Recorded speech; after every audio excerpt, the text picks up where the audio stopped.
स्पर्श नाही करू दिला त्या पाण्याला, स्पर्श नाही करू दिला त्या पाण्याला, आज त्याच पाण्यामध्ये मी भीम पाहिला,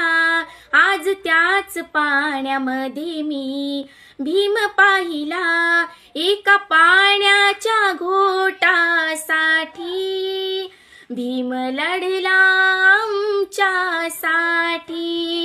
चवदार तळेही केले खुले त्यांनी आमच्या जीवनासाठी, तेच दैवत झाले आमचे सांगते मी जगाला, आज त्याच पाण्यामध्ये मी भीम पाहिला, आज त्याच पाण्यामध्ये मी भीम पाहिला, हो आज त्याच